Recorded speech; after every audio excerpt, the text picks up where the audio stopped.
Good morning, everyone. I'm Kevin Allen, and I'm joined by my podcast partner, Tom Laidlaw, the former NHL defenseman with the New York Rangers and Los Angeles Kings. And this is the Laidlaw and Allen Report coming to you twice a week. And Tom, it's the day after Super Tuesday. I'm back from an extended vacation in Florida.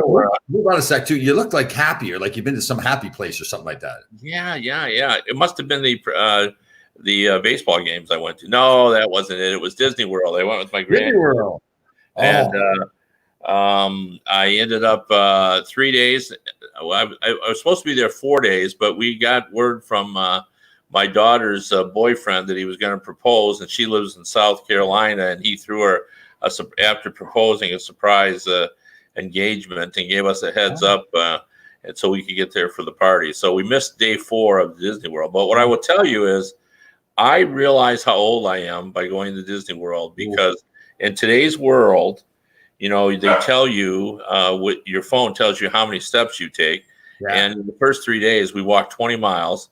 And my wife and I both felt it after walking 20 miles, because, as you know, when you take kids to Disney World, part of the responsibility of the parental units and the grandparents is to lug said kids around. Yeah. So it was 20 miles, and you were carrying a kid frequently. And boy, it just by day 4, it was a welcome relief to get in the car and head to South Carolina. So. Great exercise, though. That's great exercise walking around. Yeah, no, I know. I thought you would have handled it.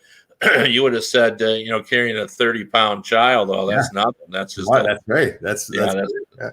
Yeah. And so the engagement here now. Do you approve of? I guess you can't say it publicly. Did he go? Oh no, I really do. I will say publicly. I very much. And he's from the South, and down there, I wouldn't say they call and ask for permission, but they call and talk to the parents. That's just part of the Southern tradition. So, we knew about it, it must have been 2 or 3 weeks ago that, he called and said, I'm going to propose to your daughter, and this is everything that's, going on, and this is how it's going to work. So it was great. And we were happy that, it just worked out. Like it would have been a 12.5-hour drive from our house. Right. But, because we were in Orlando, it was only 7 and change. And, that makes the difference. It makes it drivable all in one day. And so it was nice to get there. And it was a lot of fun, meeting her friends down there. And he had 60 people at this engagement party. So, it was quite fun. So. But anyway, a lot happened while I was gone, including the trade deadline. And I was just telling you before we went on the air, it's strange because this was the first time in 35 years that I haven't been involved in the trade deadline as a reporter. And what I found is on that particular day, I was going to a spring training baseball game, an exhibition game, and I was going to Bradenton, and my good friend Mike Emmerich had given me a couple of tickets behind home plate. Nice. And so, I was looking forward to this game. So, I followed what was going on until around noon. And then I got into the baseball game. And at one point, I tried to check in, must have been around 3:00 with my phone. And I realized the frustration that fans have, because where did I go? I went to Sportsnet. I went to TSN. I tried to get on their website, and of course I couldn't get on because everybody was trying to get on. Yeah. So I had no inside connection, and I had to wait till about 4:30 to find out all that happened in the league. And there were some surprises, like obviously Kreider wasn't there, so the Bruins weren't able to land him. The Colorado Avalanche didn't do much, which surprised me a little bit. Carolina was very active, although they didn't get a goalkeeper, which surprised me a little bit as well. But what were your takes on the trade deadline? Well, I'm with you. I thought that Carolina was very interesting. Our good friend Don Waddell there making some moves. And it is interesting, right? Like even last year with the goaltending, they didn't tend to go like with a big name goaltender, even though they thought they had a pretty good hockey team there. But they certainly improved their lineup. Obviously being here in New York and watching the whole situation unfold with Kreider. And again, the Rangers obviously made a real clear decision that they believe in this hockey team now, not just in the future, although it is for the future. because I was surprised they went for the 7 years with Kreider. Not that he's not a great player. I love him as a player, and I think it's a fantastic move. I just felt, and all the talk was they're going to try to get it in at 5 years if they could do it. But obviously, if he knew the market and his agent knew the market and knew that, if he went on the open market, he was going to get 7 years, and they've held pretty firm. I'm especially looking at the Kevin Hayes contracts. Hayes got that $7 million a year for 7 years, where Kreider settled for less than that, although different situations. But all in all, I think it's a good sign for the Rangers what they've done. When it comes to contracts, all the years that I've been a reporter, of course, I've been involved in evaluating whether it's a good contract or a bad contract. And one thing that Dale Talon had said to me a few years ago has really resonated with me as I evaluate contracts. And what he said and I don't even remember who the particular guy was, but he was criticized for paying more than market value to get a particular free agent. And again, I don't recall who it was. But he basically said to me, he says, well, I don't know what people want me to do, because, down here in Florida, for me to get a player, I have to overpay. We don't have a winning tradition. We don't have, people aren't saying when they grow up, I want to play for the Florida Panthers. We don't have any of that. So if I don't do anyone, if I refuse to overpay, then I'm criticized for not doing enough. So what is it exactly I'm supposed to do? And that really applies almost to all situations. If you want the player, if you really want the player, you've got to pay what the market says you got to pay. And I'm sure from the Rangers' perspective, they knew that Kreider was going to get a lengthy deal if he waited till free agency. Absolutely. So the choice is, do they want the player or don't they? And, if you want the player, if you think he's valuable enough, you have to pay. And I think they decided that he was too important for them, and they're willing to pay the money. I agree with you 100%. And I think part of the additional part of that too is that I think you have to look at, if you feel like you wanted to get him in at $5 million and you had to pay $6 million. Well, part of that is an acquisition price too. Like back in the day when I was general manager and player too, signing bonuses were a big thing. Now they break up contracts now with signing bonuses. That's more for financial reasons, but I mean, a signing bonus was actually that was part of the acquisition of the player. You would pay the signing bonus. That is more like an inducement to sign the contract. That's what it was used for. That's different now. But again, it's still the same thing. If you want to get that player, you're right. You've got to overpay more than just what he's worth on the ice, because now you're enticing him to come and sign the contract with your hockey team. So you're right. You look at it as overpaid, but that's what you have to do to get the player. Well, what's interesting is, too, if you look at how quickly the Rangers have turned this around, and, it's just a couple seasons ago, mid-season, and really a odd, remarkable situation. They held a press conference, with the Rangers logo behind them. And I if I'm not mistaken, I think they might have even sent a letter out to season ticket holders. Yes, they did. Yep, it was a big thing, yeah. And they basically said, look, we are entering a rebuilding era.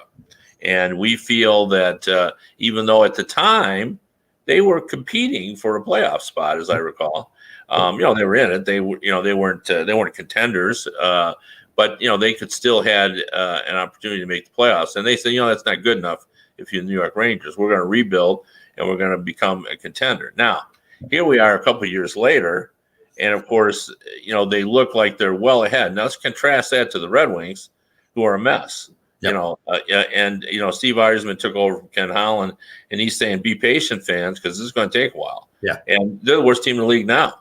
Yeah. So, it's going to take a while. Now, what's the difference? Well, I think there are a couple of things. Number one, I think they didn't strip it down to the chassis, they being the Rangers. They kept some players.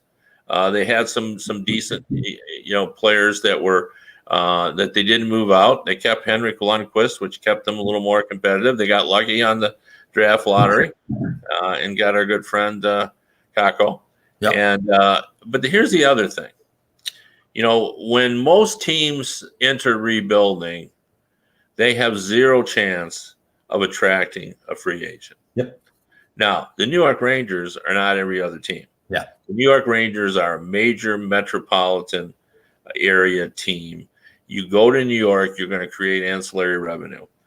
you can't help it. There's a lot that goes on in New York, and there'll be opportunities for you to make a little more money there if you go to New York, and people want to play in the Big Apple. So they're able to get a guy like Artemi Panarin, who's got 90 points already in 60 games. Like Detroit Red Wings, they couldn't recruit anybody right now. Wow. Yeah, who really wants to go? Detroit's a great market too. It's like it's hockey town, right? People want to go there. But I'm with you, and part of it was the Rangers had assets to move, so they could move a Kevin Hayes and get a high draft pick for him, and then use that draft pick to go get Trouba, right? So now they've instantly turned Hayes into Trouba, a top 4 defenseman. So I agree with you. The Red Wings are just so far down; they don't have assets to move. I mean, they can move Larkin and that, but now you've got nothing at all, right? So. But you're right. The Rangers, listen, I was listening to our old buddy Boomer Esiason today on the radio, and they're talking about the Knicks are a little bit had some problems going on with their franchise, and they compared it to the Rangers. And people want to come and play for the New York Rangers. They are treated fantastic. All the reasons you said, you're playing in the middle of Manhattan. It's New York, all the opportunities that come your way.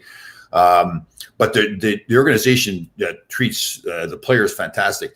And even like our alumni, which is myself, included, like when 2 years ago when they came out and they sent a letter out to the fans, they really had us active in the community too. They really didn't just sit there and say, listen, these people are paying top dollar to come and watch the Rangers play. Now we're telling them we're retooling. We're not going to make the playoffs. We're intentionally getting rid of assets.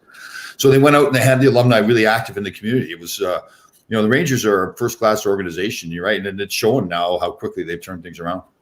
Yeah, for sure. And, the Little Caesars Arena in Detroit is a terrific arena. It's, it's fun to play there, but, that you can't just build a new arena and think that players are going to want to come there. Now, eventually they will.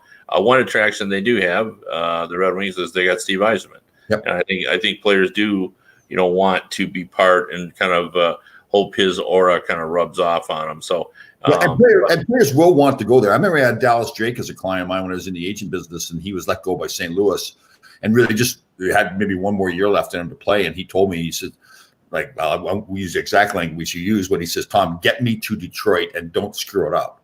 Like he wanted it, but it's different at that time, right? They were in the middle of winning cups, and ultimately he went there and won a cup. So, different situation, but it's, once they get it rolling again, they'll be fine. Yeah. Yeah, no, I agree with you. They will. A team I do want to talk about, there's so much to cover today, but I want to talk a little bit about the Minnesota Wild, and in particular their goalkeeper, Alex Stalock, who, coming into the season, you wouldn't think that their ability to make the playoffs hinged on his performance, but he stepped up in his last 10 appearances. I think he's won 8 times. He's got his save percentages is in the 9-12 range. He's really given them kind of an opportunity, and they have a chance to make the playoffs. Like if you look at and I wrote it down before we went on here, they're 1 point behind the Winnipeg Jets for the wild card spot in the West, and they got a couple of games in hand, and they're on a roll. Like Dean Evason as an interim coach has stepped in, and we've seen this so often, Tom. Yep. Where a guy comes in and, everybody feels like they got a clean slate. They got a chance to prove to a new coach that they deserve more playing time. Everybody's playing on their best defensive behavior. Everybody's trying to impress the new coach. And, boy, they've played better. And they look and are playing like a playoff team. Right. Do you think they're going to make it? I think they are going to make it, because I feel like, and we've talked about this before, with Minnesota, it's always been something like, what is missing there? Like it just didn't seem to have the right attitude, the right culture there. And now when you watch them play, there does seem to be a purpose to their game. Like you said, that more defensive structure, guys are just outright playing harder with more of a purpose. So, yeah, I do think they're going to make a run of it. Part of it is this, and nobody else has really taken off there, right? I mean, Winnipeg's playing pretty well.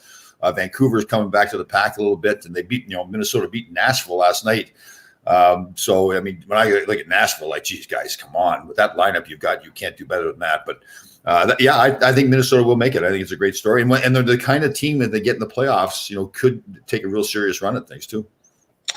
Yeah, and I really like the addition of Bill Guerin as general manager.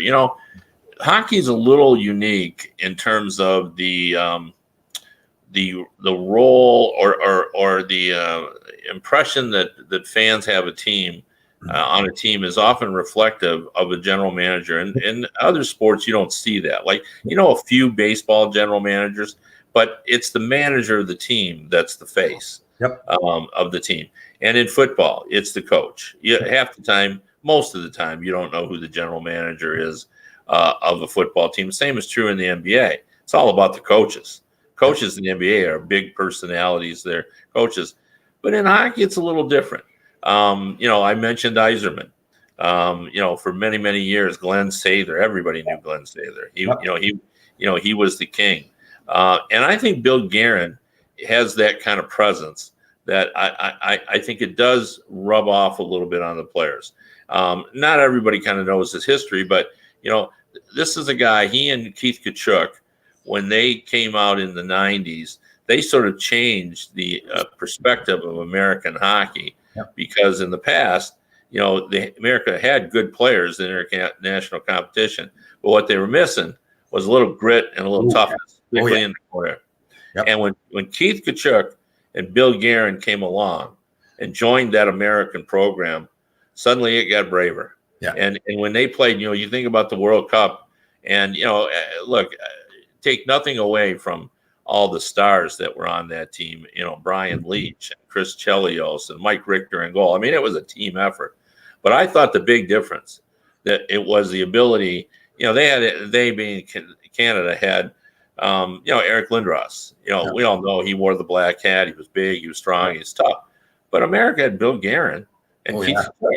You go in the corner with those boys, you had to think about it. Well, and it wasn't just standing up for themselves. They were going out and things too, right? I mean, it wasn't just, okay, we're not gonna let them push us around. It was, no, we're gonna go push them around, right? That was absolutely. And when the puck was in the corner, Keith Tkachuk and Bill Guerin went in thinking, well, I'm gonna come out with the puck.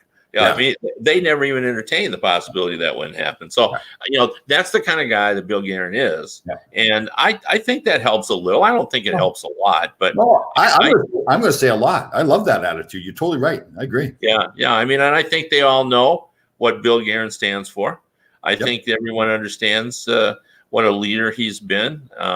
He's got a nice commanding presence, and I think he knows what he's doing. You look at the trade deadline. Sometimes it's the trades, and you hear it often, that you don't make. We heard a lot of talk about a lot of guys that were going to be traded. As it turned out, he didn't pull the trigger. He didn't need to. He didn't need to trade Zach Parise. He didn't need to trade Dumba. He didn't need to trade Bodine, and he didn't. And he might this summer, but he didn't do it then. And I think he's kind of on top of it there. I think he had his fingers on the pulse of that team. And I think they got a great shot to make it into the playoffs. If there was a team that seems vulnerable to me, it does seem like it's Winnipeg. Yeah, well, and I agree with you. I think the thing I like about Guerin is he's got that strong personality. So he's not doing what everybody else thinks he should do. He's going to do what he knows is right. And I'm sure he shopped some of those players around to see what he could get for him. And he made the decision that, listen, I'm not getting anything back that makes us any better now or in the future. So let's hold on to these players. Now, if you're a player on the team and that happens, and that it made a coaching change and all these things have happened. Now you're getting closer to a playoff spot. You're saying, geez, I've got things to play for myself. I want to, first of all, I want to be a good hockey player. Secondly, I've got contract issues that I have to deal with. And, in the case, like you look at players like Parise and Suter that have those long-term contracts, they're pretty proud guys too. I'm sure they're not happy with the way things have gone there. They want to show that they're worth those long-term contracts that they signed. So a lot of good things happening there. It's and I agree with you totally. I really think it does mean a lot what the general manager's personality is like. I think you see it here in New York with the Rangers. You see it with the Islanders with Lou Lamoriello. I think Lou's that kind of guy too, that it's done a certain way. This is what we're doing. There's no confusion. He's always done it that way. It's not going to change. So I think it means a lot for general managers, the way they run their teams. Yeah, and that's one of the things that a lot of fans, wouldn't know, except maybe within the city where he operates. But Lou Lamoriello, the impression of him is that there's management, and then there's labor, there's players underneath, and never the tween shall meet. That couldn't be farther from the truth. Players have relationship with Lou Lamoriello. Like when he was winning those championships, he had an incredible relationship with Marty Brodeur. He had an incredible relationship with Kenny Danico. He was tight with Scott Stevens. Like he connects to his players. Like, Right. is he tough? Oh yeah. Is he a hard bargainer? Yeah, but he's fair. Yeah. And I remember Kenny Danico telling me the story of being in contract negotiations and Lou Lamoriello walking up and writing a number down on a piece of paper, and he goes, "If I offer you this, will it get done?" That's Lou Lamoriello. He's comfortable enough to just talk to his players, and I think that's the key. The good general managers are tough and strong and forceful and aggressive, but they have relationships with their players. And the same thing goes for, like, that's his family. So the people that are on the Devils, now it's the Islanders, if they come in and they fall into like the mold for the Lou Lamoriello teams, and they're part of his family, and he'll die for them. Same thing goes for people that don't want to be part of his program or what he's doing, right? So if you're not part of it, you don't get that treatment. If you're my family, I will fight to the death for you. If you're not my family, listen, I'm not going to try to hurt you, but if I have to run over top of you to win, I'm going to do it. And he does that in his negotiations with the league, with other teams. How many times was it the Scott Stevens things going way back to St. Louis, or some whole deal where Lou would have other people may have just walked away. There was something that happened there. Lou kept fighting, got some draft pick or whatever it was, and ended up getting something that nobody thought could happen. And Lou's always like changed rules, like he was always pushing for his team. He didn't care, not that he wanted to hurt anybody else, but he cared about his family. So that's a great depiction of Lou Lamoriello. Many other things to talk about, and general managers meetings this week down in Florida.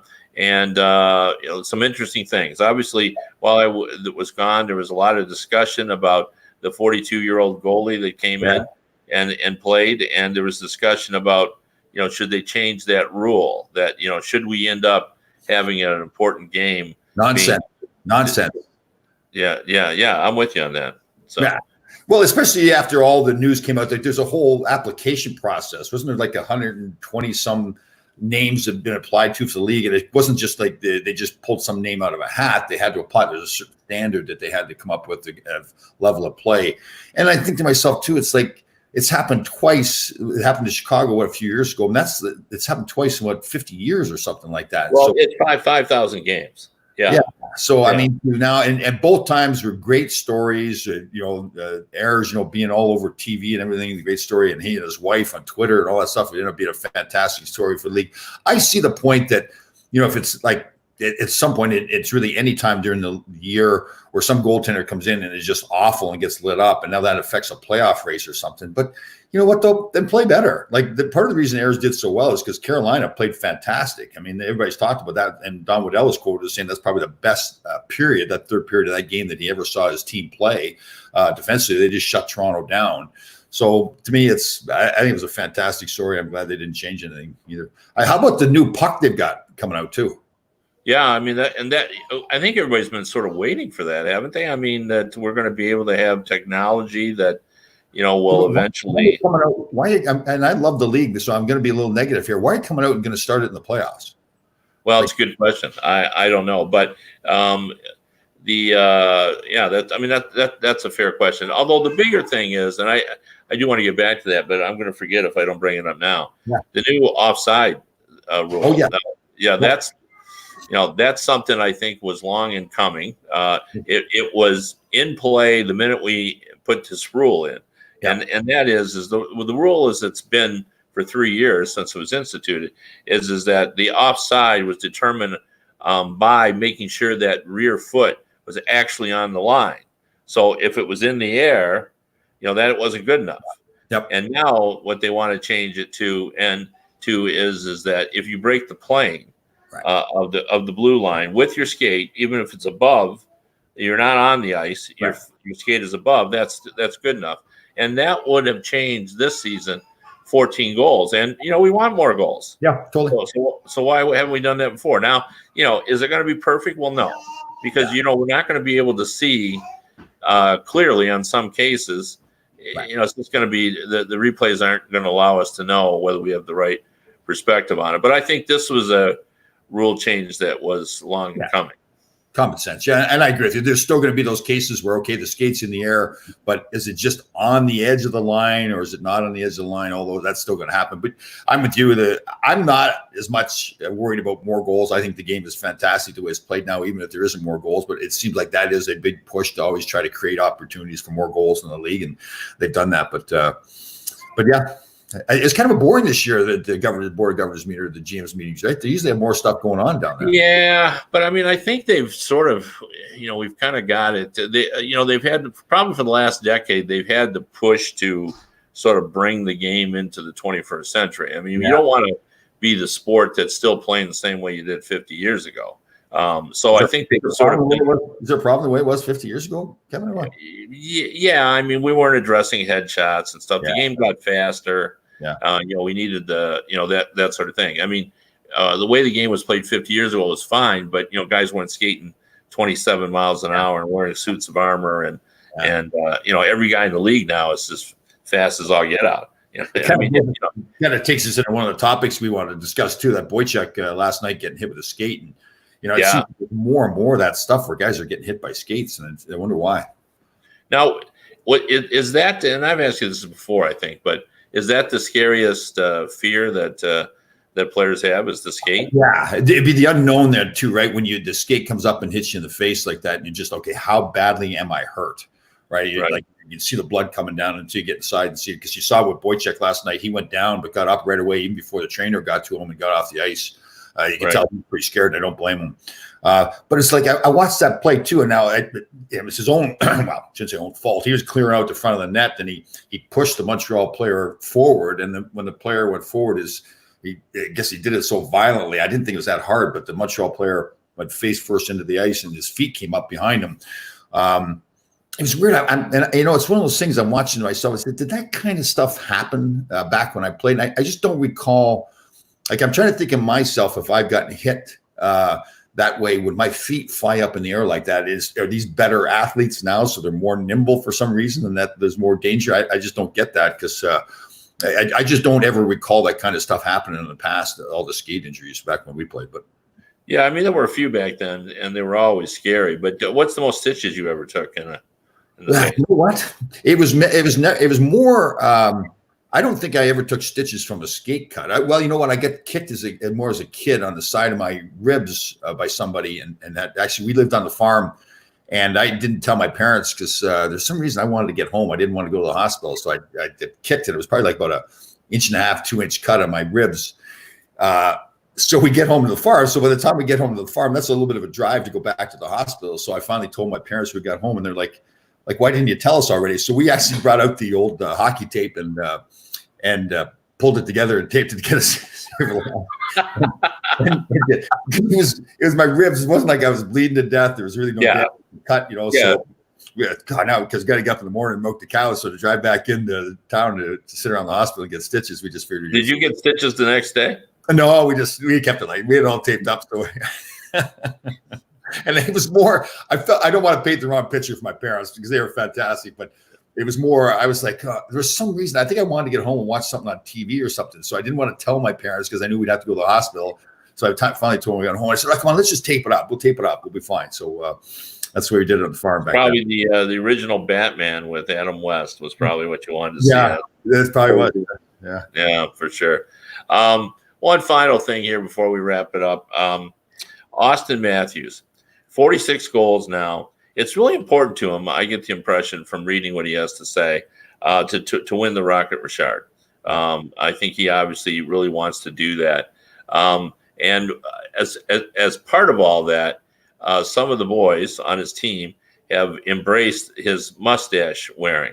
Now, I don't know if people are paying attention to Austin Matthews' mustache, and I'm the last guy in the world that should be criticizing anyone for their fashion statement that they're making, or how they wear their facial hair, or how they wear their hair. But I do have some opinions. I can't stand the Civil War reenactor beards. I just think it's silly. I love playoff beards, but the ones that they just leave out the bushy. I don't like it in baseball either. I don't like it in hockey. But the mustache that Austin Matthews wears, if you look at it, it makes him look like a villain, like he's attempting to be he's a porn star from the 70s, isn't he? Well, whatever that. Yeah, you can go that way if you want to, but saying all that, some of his teammates, I think I read that it was Jack Campbell. Even though he just came over, has done it, and there are others that are doing it in support of his quest for the 50 goals, I guess. But I just wanted to ask you, hockey players in general always say they're not superstitions, but they always do things like that. Cool. They do things with their sticks, and they don't. They keep wearing the same, shoulder pads, whatever.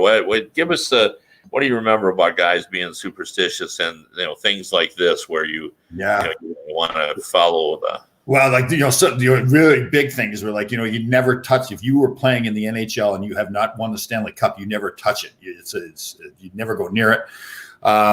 But you're totally correct. I mean, superstitious right from the start of the day. If on a game day, you would get up and eat the same breakfast. You'd get to the rink at the same time. You could put your left skate on first and your right skate. The way you tape your sticks. We had I played with Bernie Nichols in Los Angeles. He was a funny guy, great sense of humor, and he was very particular about his sticks. He would tape 2 sticks, put them over by the door. Unfortunately for him, I sat right by the door.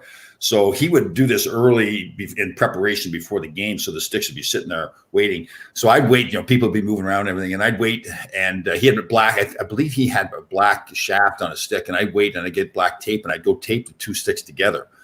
So when he went to go out on the ice to play, he didn't have just 1 stick; he had 2 of them. So he went. Oh wow! So I would only do it to a guy like Bernie because some guys were so superstitious. If you messed with that superstition, then you're in big trouble. But Bernie had a good sense of humor. I know he could handle it.